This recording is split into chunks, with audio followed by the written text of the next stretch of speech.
Hello and welcome to the latest edition of Next Gen in Lodging. I am your host, Chris Henry. Today we're going to be discussing the concept of overtourism, which has become a very hot button and controversial topic that many resort destinations are dealing with.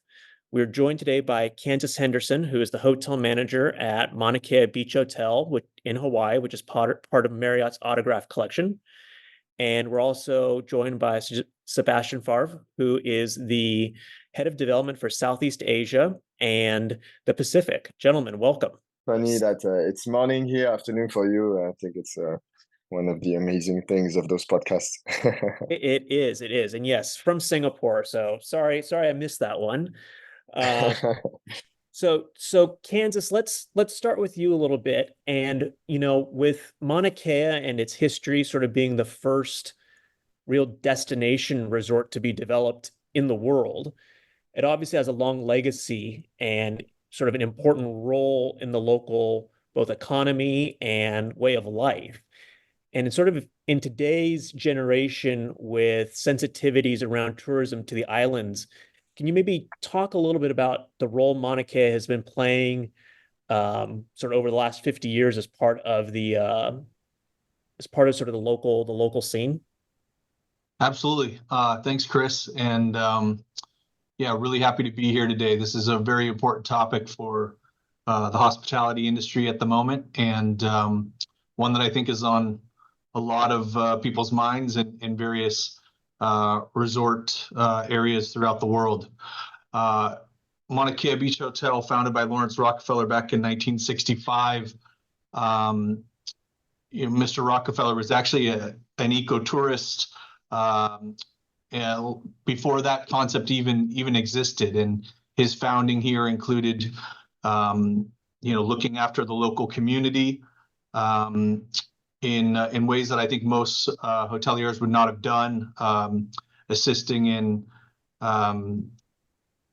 bringing back one of the heritage sites locally, a heiau that had been in disrepair.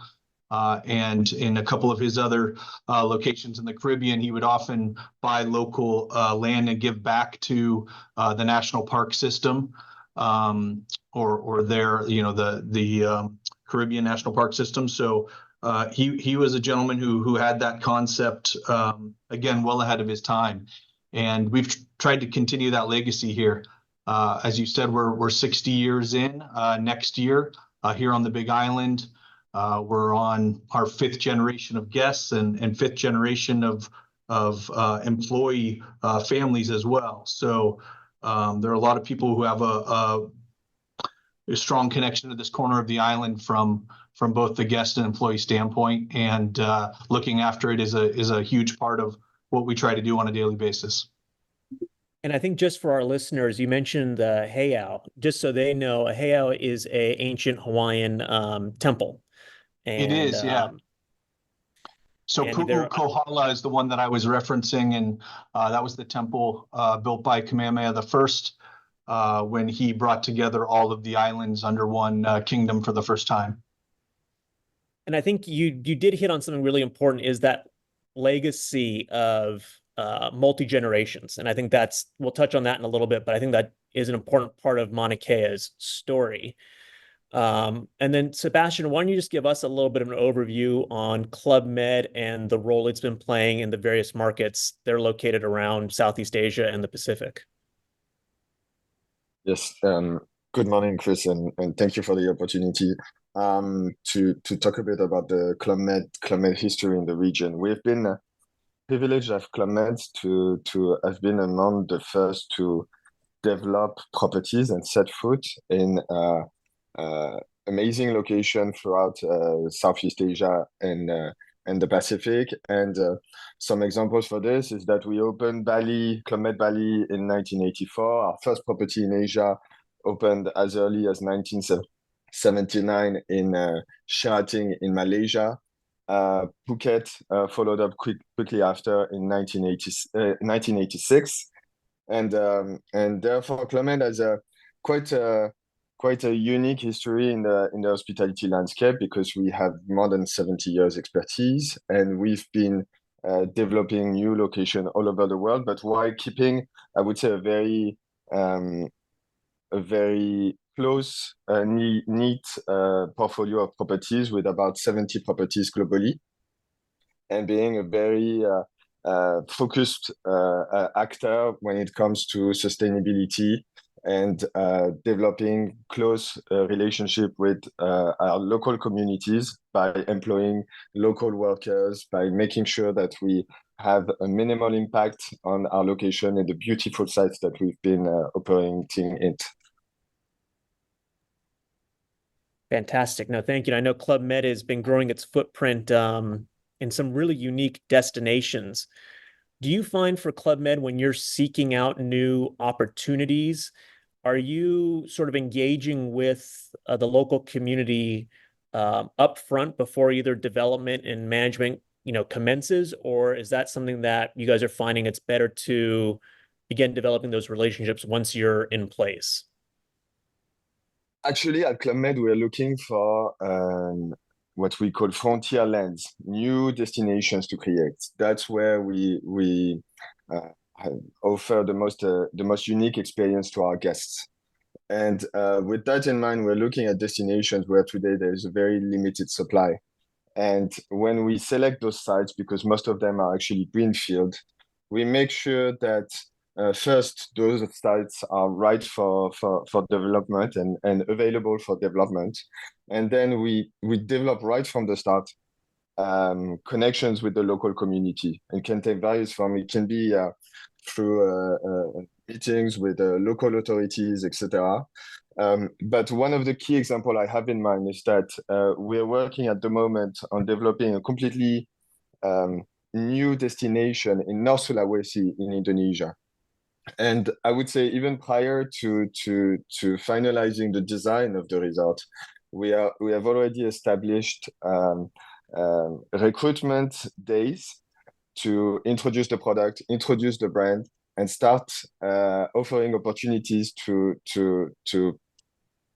young people locally to join Club Med, discover the product, so that they can get some training and some other properties, because we focus very much on offering international opportunities and career to our guests, and then come back at the time of opening in maybe 3 years, if we're being optimistic, to open the property in their own destination. And I think that's something that we try to do in developing those networks as early as possible. And I think that's something too that Mauna Kea can relate to is, correct me if I'm wrong, Kansas, but when Mauna Kea opened 60 years ago, it was sort of one of two hotels on the South Kohala or North Kona coast. And it sort of was a focal of the community, was it not? It was indeed. Yeah, you're correct. We opened just before Kona Village, farther down the coast. And we opened just as the sugar plantations were leaving the state of Hawaii. It was absolutely an employment opportunity that many local families took advantage of. And as I mentioned earlier, many of those families still work for us now. We'll actually have our first employee hit 60 years next year, which is pretty impressive. The legacy families are, sometimes in the double digits of employees who work alongside their cousins, brothers, sisters, and so forth. So it feels fantastic to be ingrained in the local community, and we do what we can to give back when we have the opportunity. So let's talk a little bit about that, about giving back. What kind of things, either as Mauna Kea independently or, the hotels on the Big Island, what are you folks doing to try and give back to the local community right now as sort of to offset the growth of tourism in the market? Yeah, it's a great question, and one that hopefully is on everyone's mind as they are, regardless of what business they find themselves in, but certainly in regards to hospitality and in these beautiful parts of the world, as Sebastien was speaking to earlier. Here at Mauna Kea, we have the Moku Palama Fund, which every guest has an opportunity to donate to, as well as the company providing funds as well. We have a focus on local culture and art, the local environment in regards to sustainability. And our key partners are one, the Nature Conservancy, the local Hawaii branch, specifically focused on what we call the Living Reef Fund and trying to help reef restoration here on the islands. We also work with the Hawaiian Legacy Reforestation Initiative. We're working on planting endemic trees here, mainly on the uplands of Mauna Kea and Mauna Loa. Our goal is 1,200 acres up there, along with their assistance. And most recently, with the Hawaii Island Land Trust, we helped purchase the Mahukona district. It's 652 acres just up the coast from us, and it was previously noted for development, and it will now be permanently held as a conservation area. It has really rich cultural history here on the coastline. It was essentially where the navigational school was for the early Hawaiian settlers here on the island. So obviously they came from other islands, and they needed to continue to pass down those navigational skill sets. And that area was where those skills and that knowledge was passed down. So we were really proud to have taken part in that purchase, and continued to look for more opportunities like that to help the preservation here on the island. You know, it's funny you mentioned Mahukona, because I actually worked on the feasibility study for that probably 15 years ago. Yes. And have somewhere in our archive here at the office, I've still got the Castrol plans when they did the archaeological survey. And it was very, very apparent that it was a site that shouldn't be developed. Yeah. It needed to be preserved. There is just too much cultural significance there. Yeah. Well, we just donated enough money to get fresh water to that acreage. It didn't have access previously. And we actually, as a management team, are going up on Tuesday to help start planting native trees and clearing out some of the invasive species up there. So we're not only helping from a financial standpoint, but we're going to go have a little bit of fun and get our hands dirty next week. So really looking forward to that. Well, I'll take a look and I'll see if I can find that plan, because it had all the archaeological sites marked on it. If you guys don't have it already. That's fantastic. Thank you. But you know, it's funny. I have to give a little shout out, obviously, to Mauna Kea, because you know, my family's a multi-generational return guest family at Mauna Kea, and I wouldn't be doing today as a career if it wasn't for Mauna Kea. So I'm obviously very indebted to the hotel. But I think, you know, the way that in the Rockefeller and Kohler eras at Mauna Kea, and certainly now with you and Craig there, certainly promoting culture to the guests and engaging has always been something very important. Yeah, absolutely. You know, we're enlarging our team and from a cultural standpoint each year. When I arrived 8 years ago, it was just a team of one. We're now up to a team of three. We have, you know, 3 or 4 cultural activities a day for our guests to choose from to learn about, you know, art, hula, ukulele, many options in regards to language as well. And then, as you know from your experiences here, we also still have Lawrence Rockefeller's art collection here on property, and continue to do art tours on a weekly basis. And obviously the Hawaiian kapa and quilt collection, which he sponsored, are the cornerstone of that collection. And Bishop Museum and Island Eclectic are assisting us with a restoration of that entire collection right now. So when we come out of our $200 million renovation next year, that entire collection will have been restored over the course of the last few years. Fantastic. And it's great that they're all being preserved and promoted. Sebastien, I've not stayed at a Club Med, but tell me a bit about how your programs go about engaging guests with the local culture.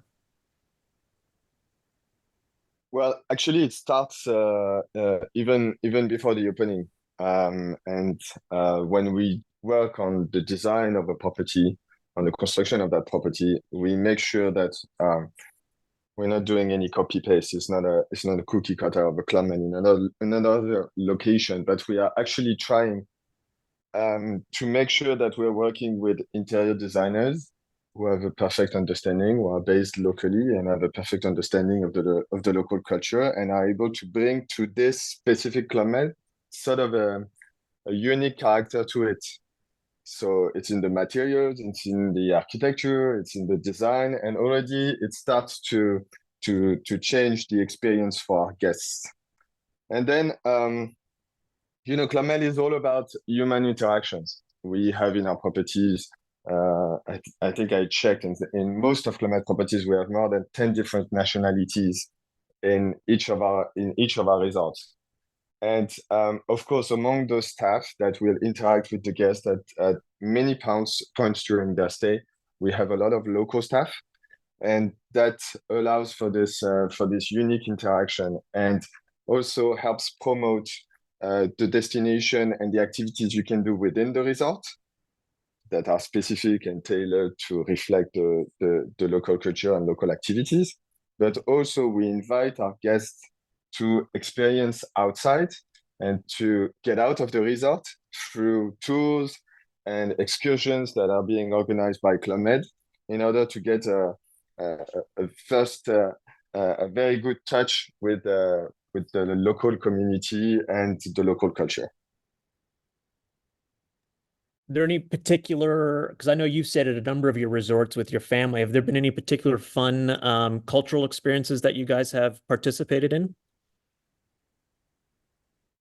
Yes, for sure. I mean, in Phuket, we have those, for example, we have designed those must-try experiences.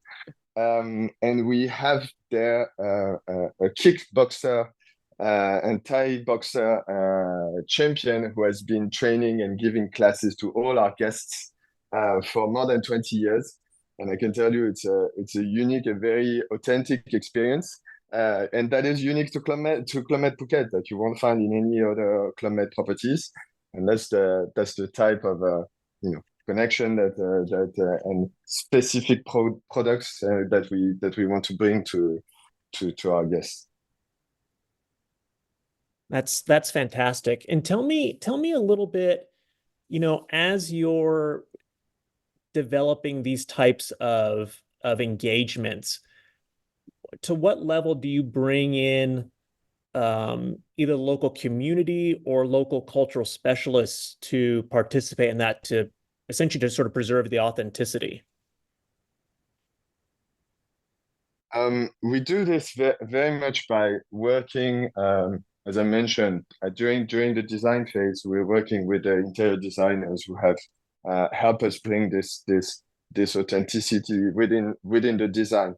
And then locally, we work a lot with local suppliers to help cater the best excursions, the best activities that are more relevant to our guests, and also reflect a positive, give a good experience and a unique connection to the local community. So it's really about, for each property, selecting the right suppliers in terms of activities to make sure that once they get out of the resort, they get the best experience. In Kansas, what are you folks seeing right now on the Big Island as far as impacts? Because I think you guys also sort of developed or participated in helping create that Pono Pledge to sort of help also mitigate some of the impacts on the island. Yeah. I will tell you that I mean every organization out here is approaching this issue both collectively and on their own as well. The first of that is Hawaii Tourism Authority has what they're calling DMAPs, Destination Management Action Plans, for every island now. So they're approaching that with the opportunity for each of the islands or counties, as we call them out here, to come up with a strategic plan. When these were first implemented in 2020, it was a 5-year concept with hopes that we'd have these in place by 2025. Basically looking how to rebuild, redefine, and reset the direction of tourism out here and how it's approaching the island. And as you mentioned, the Island of Hawaii Visitor Bureau specifically has what's called the Pono Pledge. And since its implementation, we have over 25,000 visitors who have taken that pledge prior to arriving to the Big Island. And it's really focused on doing what's right. I mean, that is the concept of Pono while you're here on the island, respecting the culture, respecting the land, respecting the ocean. And when I say respect, you're doing it both from a cultural standpoint and also a safety standpoint. Obviously, with the ocean involved, there are elements of safety that have to be considered, and making sure that everyone is enjoying themselves and going home with great memories and healthy is essential as well. So we support both of those endeavors from an individual property standpoint, and then as I mentioned earlier, our Mokuplama program is the way that we try to pass that on and communicate that to our guests here on property. And have you seen sort of positive enforcement from guests when they're coming with that? I know you mentioned 25,000 have signed up. Yeah. How does that play out in sort of the bigger scheme of the tourism numbers coming in? Yeah, I can't speak to that as a percentage. Obviously, we'd like that number to be larger. But as you mentioned earlier, the multi-generational aspect of Mauna Kea, we are blessed with families who have been coming here a long time and have a real love for this property and this island. And we absolutely see guests who go out of their way to help clean the beach, clean the ocean on their own with no prompting. And then we also have weekly cleanups where we lead that charge and try to encourage those who maybe are just coming for the first time and don't know that's what our longtime guests do on their own.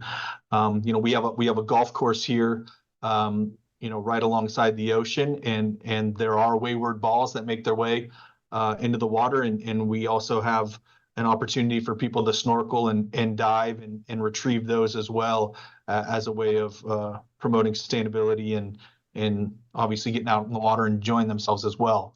But I will tell you, the Pono Pledge has really taken flight. It is something that guests talk about, they ask about. You hear conversations taking place between our staff and guests about this pledge, what it means, and how it's supported from both sides of the equation when it comes to the hospitality industry. Well, I can neither confirm nor deny if I've ever hit a golf ball on the third hole into the water. Yes. You no comment. And Sebastien, in your various markets around Southeast Asia and the Pacific, are there certain environments where you're finding the over-tourism notion to becoming more of a challenge that you guys are having to manage?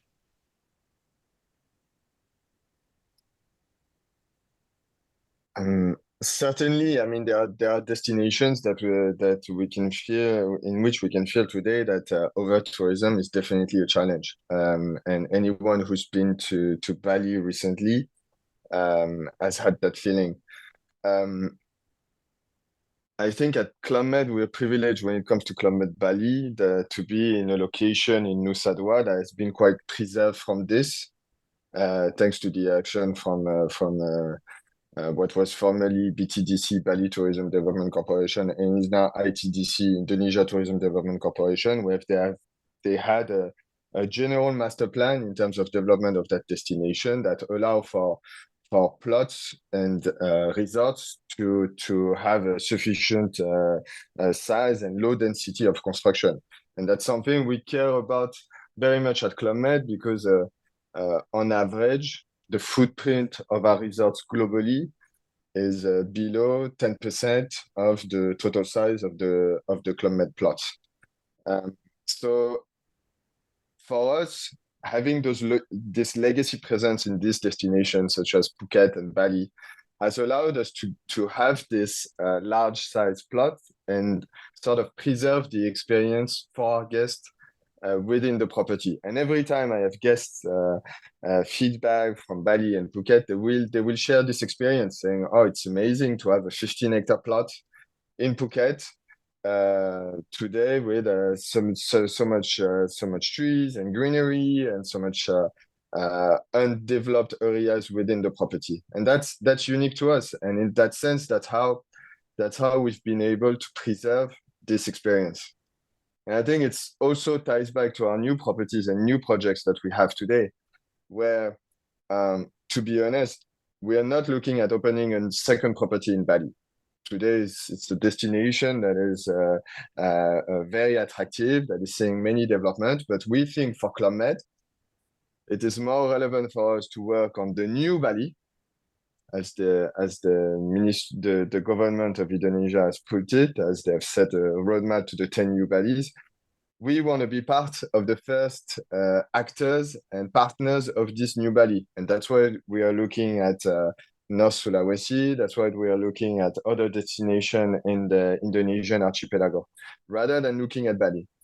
Very similarly, our next opening, which is going to be Kota Kinabalu on Borneo Island, is in a location where there is no other property in an 80-kilometer radius, completely untouched, and where we are developing a 15-hectare plot while having strict eco-construction standards in line with BREEAM.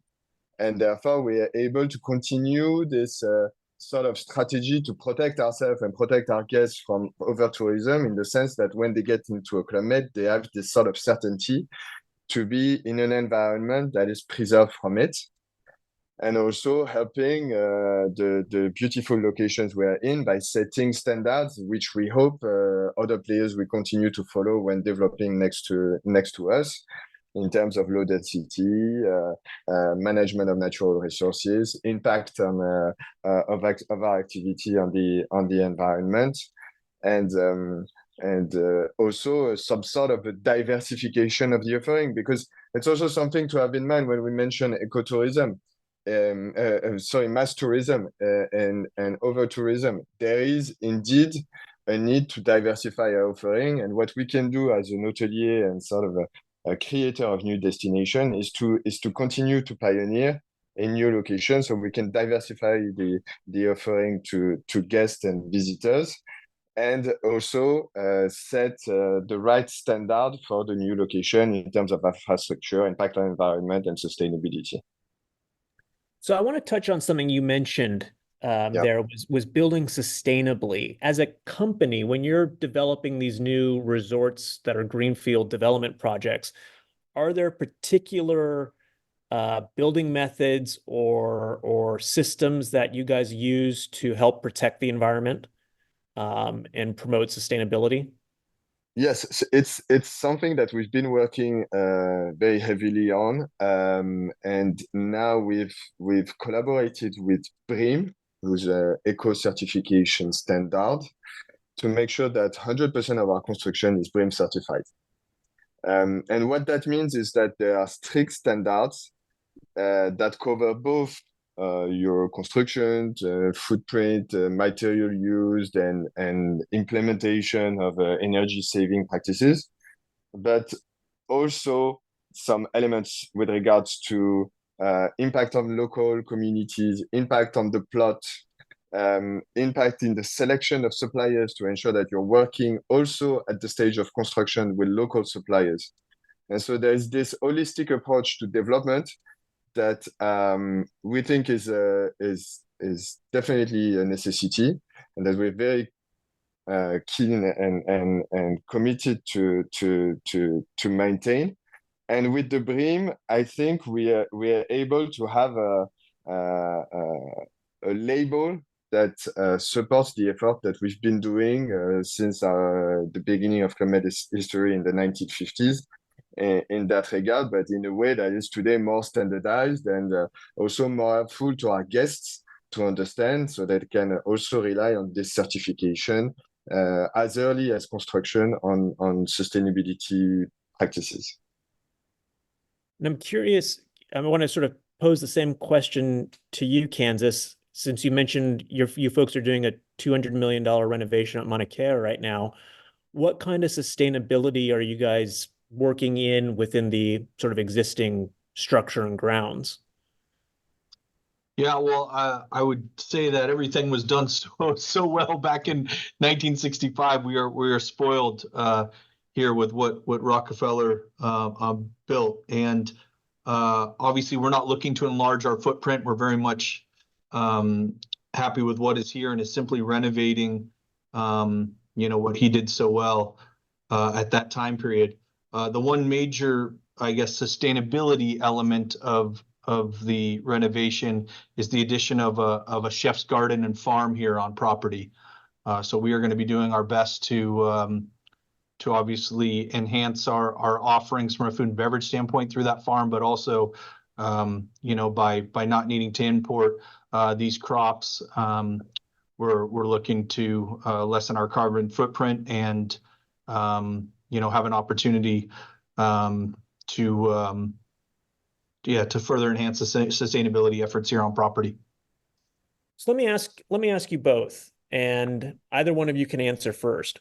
What are some simple, active steps that the average hotelier can take to combat some of the issues of over-tourism that are concerning locals in any market? What are just some general steps you think that should be taken sort of industry-wide?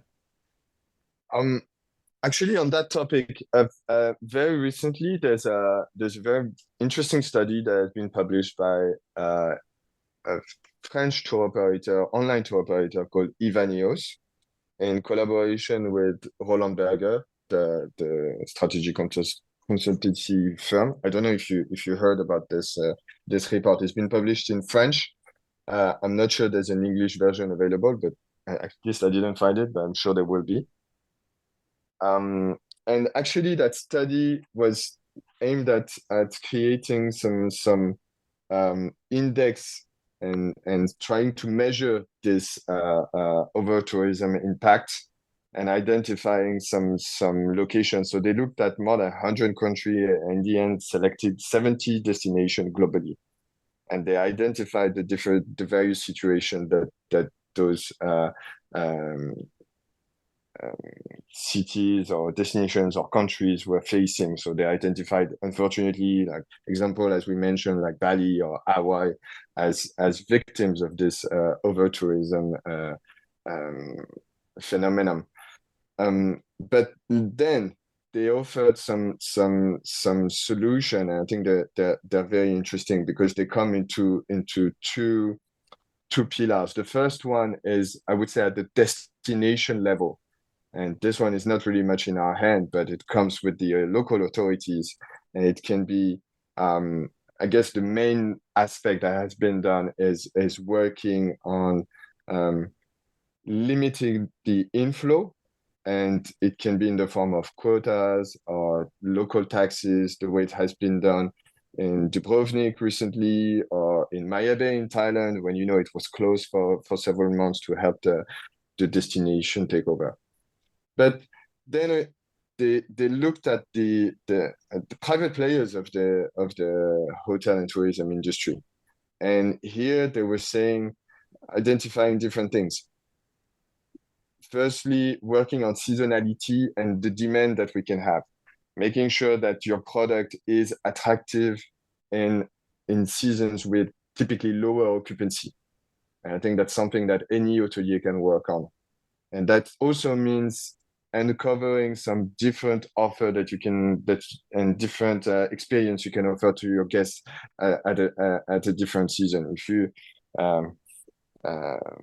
there are destinations that can cover a very different aspect. On our side, we'll be working, for instance, at Club Med for each of our new opening in the mountain, at developing a very attractive summer offer in the mountain.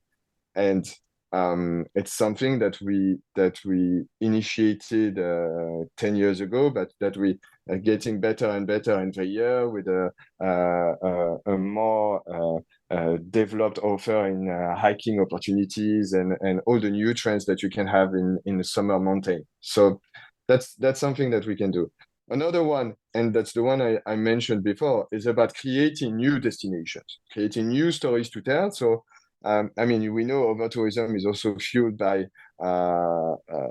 social media and all this aspect of trends that people want to follow. I mean, we've seen it, that people have been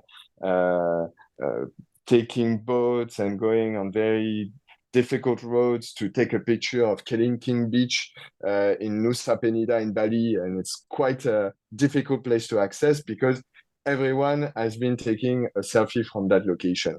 And so as an hotelier or travel agent, we need to create the new trends. We need to create the new aspirations. And I do believe it's something that I see very strongly in the new emerging clientele in Southeast Asia. I have the strong belief that people are waiting for new stories and new destinations to be uncovered, that people want to follow this. And then the last one is the one we were mentioning before as an actor in that industry is monitoring any direct aspect we can have when it comes to sustainability. And so it's working with local partners, it's training, it's offering opportunities for local communities. And I would add something to this. It is also in our own standards and what we develop. And I think on that regard, I'm quite proud in working for the development of Club Med in the fact that we are not looking to develop 25 new properties in Southeast Asia in the next 2 years. We have a very focused approach where we look for the right plot. We make sure that this plot is sustainable for the next 30 to 40 years. We're very committed to that location and develop strong ties with all the communities locally. And I would add to this, we're not jumping on any residential component. We make sure we want the property to open first, bring some guests, create the location before it can organically grow. And of course, a residential component can be an addition to this, but we don't want to build empty houses. And we want to make sure that everything we developed in this amazing location is there to welcome guests from all over the world with the most sustainable approach and the most open approach to local communities. So yeah, quite an interesting research, this Ivanios and Roland Berger study and approach to it with an interesting methodology, but at the same time, some clear actions that can be taken by everyone in the industry, because everyone is part of it. And Candace, how about from your perspective? What are some steps that the general or average hotelier can do to help sort of manage this overtourism scenario? Yeah, well, I really enjoyed Sebastian's points there, and I would say that that seasonality one is not one that I had thought of to date, but is absolutely a win-win for the company, the local community, and the industry. If we have the same amount of visitors, but can spread them over a greater period of time, you'll have less impact at any given moment. And obviously that allows for more consistent revenue flow and more consistent work opportunity for your labor force as well. So that's a really good point that I will certainly share with our executive team, and what type of promotions we could potentially look at. Maybe even a Pono Pledge type promotion for those who would be willing to come in traditional shoulder seasons. That's a really interesting thought. In addition, I would add two others, and that is, finding the right local partners to work with. People are going to venture off property, no matter where they are in the world enjoying. And what partners locally is your concierge recommending? Are your employees, in casual conversation recommending? And are those partners doing the right thing for the community and the culture as well? What building respect for the destination through the eyes of the guests will only provide better insight for them on how to interact, obviously, when off property, and two, once that respect and admiration is built for that location, hopefully you're building return guests at the same time. And secondly, when you have built those return guests and they are coming, how can you lessen their impact from a sustainability standpoint on that location? Is it energy conservation? Is it water conservation? Is it eliminating plastic from your property? There's so many simple steps that can be taken.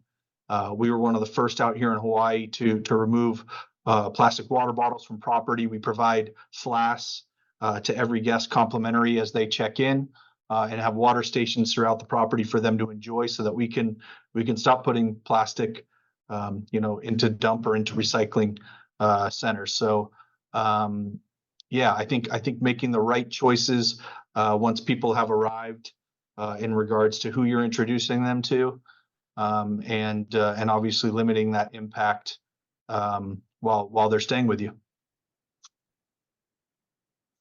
So I want to jump back for a second to Sebastien. Earlier, when you were talking about Bali, I just want to touch on that, because one of the things I've been hearing is that there's a possible moratorium or ban going in place on new hotel development in Bali. Do you think that's a legitimate response or way to handle over tourism, or do you think that may cause problems in the long run? Bali is facing some very, very specific challenges when it comes to infrastructure. And we've all seen on Instagram some of the bad buzz that's been going around Bali when it comes to traffic jam, etc. I don't think personally that a general moratorium is the right way to go. I think it's good to take action, and definitely there's a necessity for local authorities to work on that issue, but also in terms of infrastructure. However, I think coming back to the experiences that you can offer and the diversity that you can offer, there are locations in Bali that are not suffering from over-tourism, that have a very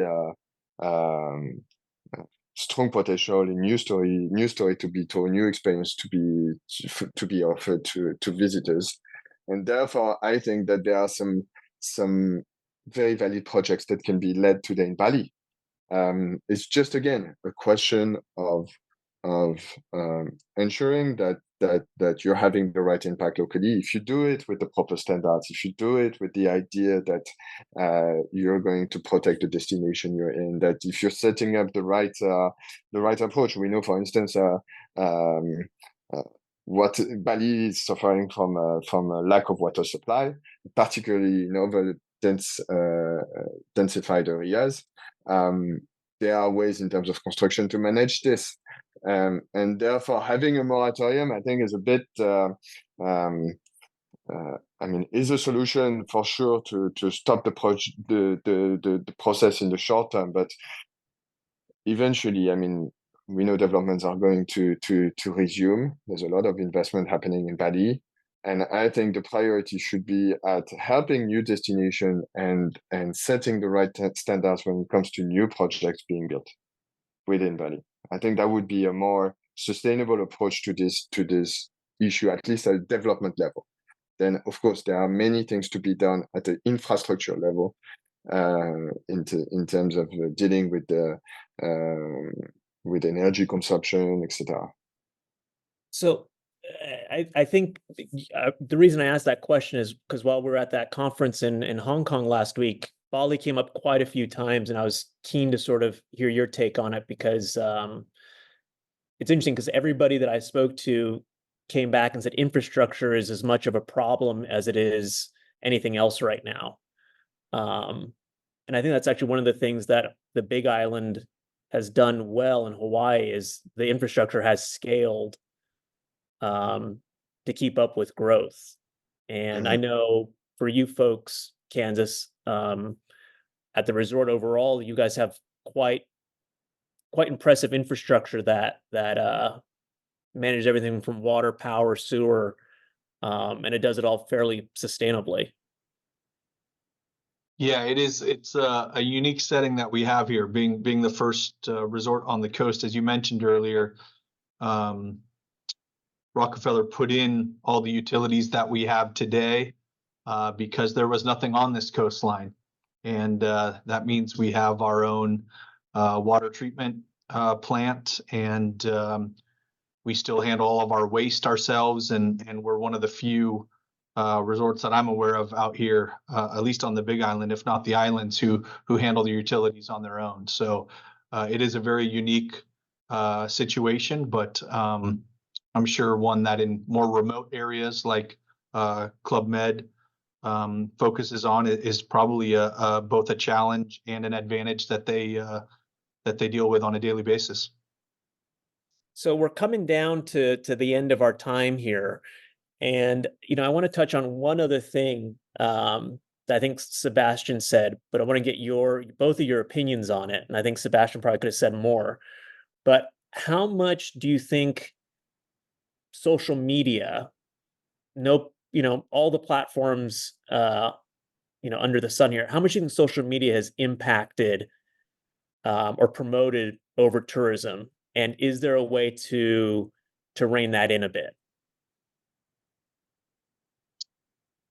Yeah, I would agree with his assessment that it is one of those obstacles that we will continue to need to hurdle as we address this issue. You see very commonly someone find the most beautiful spot in the corner of the world to take a picture, and suddenly the next person wants to do that, and the next person, and suddenly you have 1,000 followers trying to do the same. And how do you address that? How do you get people to understand that is not the right thing for that particular community and location?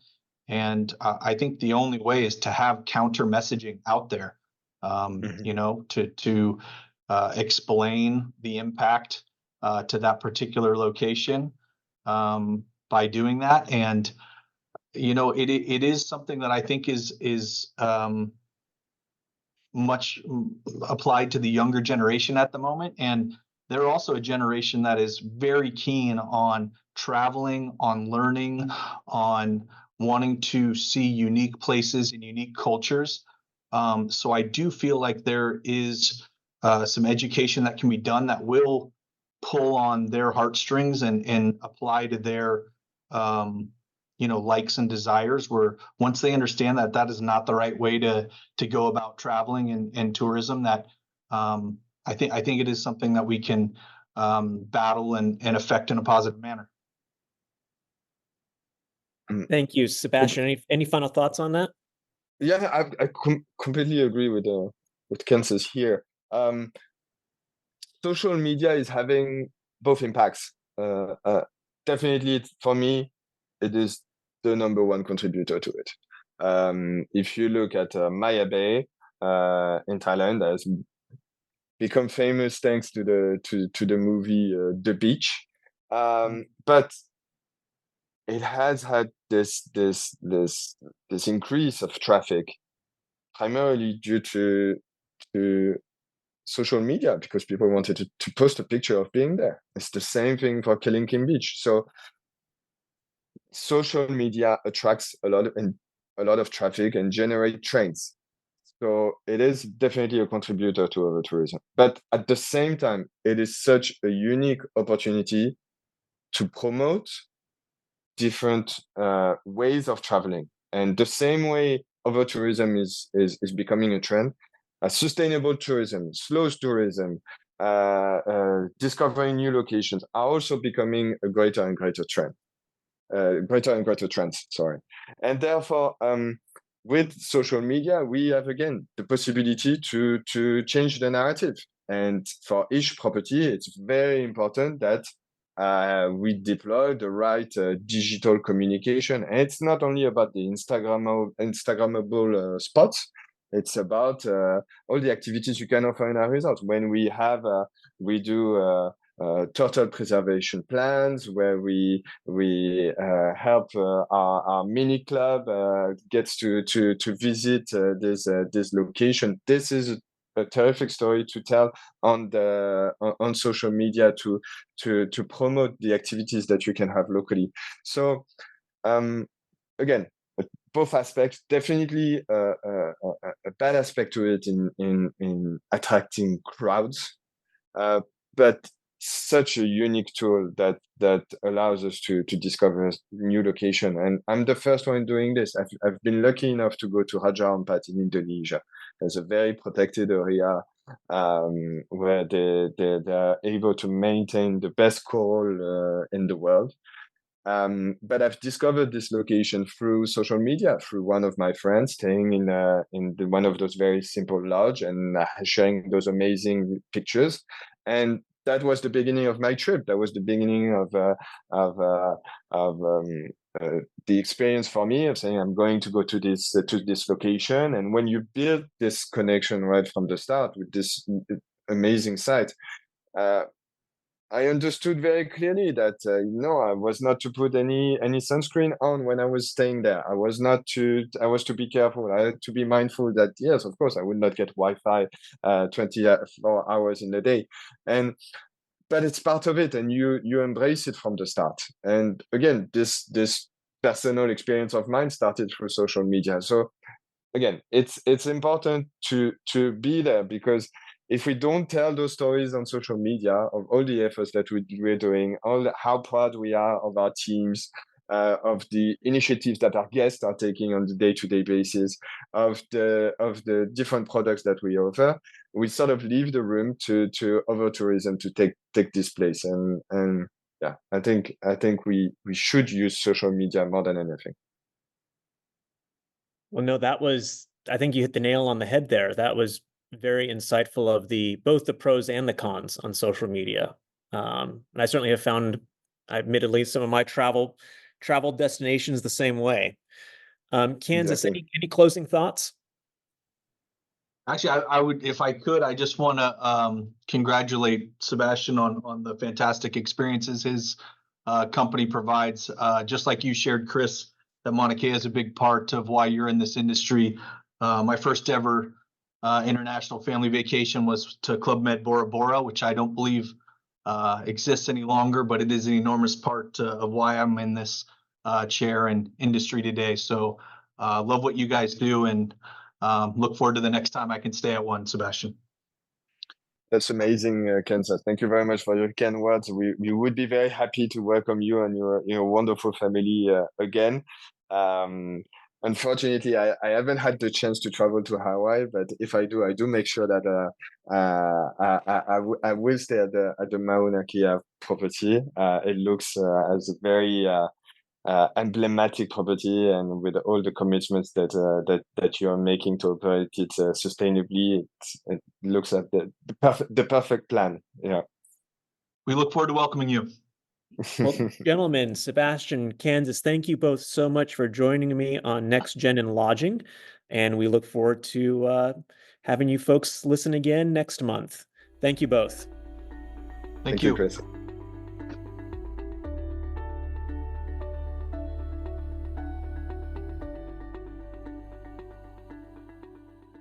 Hi, I'm Isaac Colazo, Vice President of Analytics at STR. Hi, and I'm Jan Freitag, National Director for Hospitality Analytics for the CoStar Group. Tune in to our new show, Tell Me More, a hospitality data podcast. It's a podcast on the global hotel industry, its current trends, what we're thinking about, and where the industry's going. And we like to have fun with the data too. Find us on hotelnewsnow.com or wherever you listen to podcasts. Subscribe today. This episode of Next Gen and Lodging was recorded in September of 2024 and edited by Rachel Dobb.